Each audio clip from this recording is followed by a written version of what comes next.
ਚੋਣਾਂ ਤੋਂ ਬਾਅਦ ਜਿੱਥੇ ਸਿਆਸੀ ਫਜ਼ਾਵਾਂ 'ਚੋਂ ਬੇਯਕੀਨੀ ਦੀ ਧੁੰਦ ਛੱਟ ਰਹੀ ਹੈ, ਉੱਥੇ ਹੀ ਲੰਮੀਆਂ ਉਡਾਰੀਆਂ ਮਾਰਦਾ ਡਾਲਰ ਵੀ ਆਪਣੀ ਔਕਾਤ ਉੱਤੇ ਆ ਰਿਹਾ ਹੈ।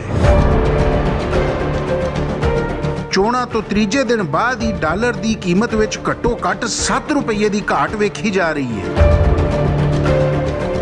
ਮੁਲਕੀ ਕਰਜ਼ਿਆਂ ਵਿੱਚ ਅਰਬਾਂ ਦੀ ਕਮੀ ਹੋ ਜਾਏਗੀ। ਨਵੀਂ ਬਣਨ ਵਾਲੀ ਹਕੂਮਤ ਤੇ ਅਦਾਲਤਾਂ ਨੂੰ ਚਾਹੀਦਾ ਹੈ ਕਿ ਪਿਛਲੇ ਵਜ਼ੀਰੇ ਖਜ਼ਾਨਾ ਇਸਹਾਕ ਡਾਰ ਨੂੰ ਧੌਣੋਂ ਫੜ ਕੇ ਮਈਸ਼ਤ ਦੀ ਬਰਬਾਦੀ ਦਾ ਹਿਸਾਬ ਲਿਆ ਜਾਏ। ਬਿਮਾਰੀ ਦੇ ਡਰਾਮੇ ਕਰਦਾ ਇਸਹਾਕ ਡਾਰ ਕਾਨੂੰਨ ਤੋਂ ਉੱਤੇ ਨਹੀਂ। ਇਹੋ ਜਿਹੇ ਚਾਲਬਾਜ਼ਾਂ ਦਾ ਇਲਾਜ ਹਸਪਤਾਲ ਤੇ ਦਵਾਈਆਂ ਦੀ ਬਜਾਏ ਲਿੱਤਰ ਪੌਲੇ ਨਾਲ ਕਰਨਾ ਚਾਹੀਦਾ ਹੈ। ਇਹ ਚੋਰ ਤੇ ਠੱਗ ਪੂਰੀ ਕੌਮ ਦੇ ਮੁਜਰਮ ਨੇ।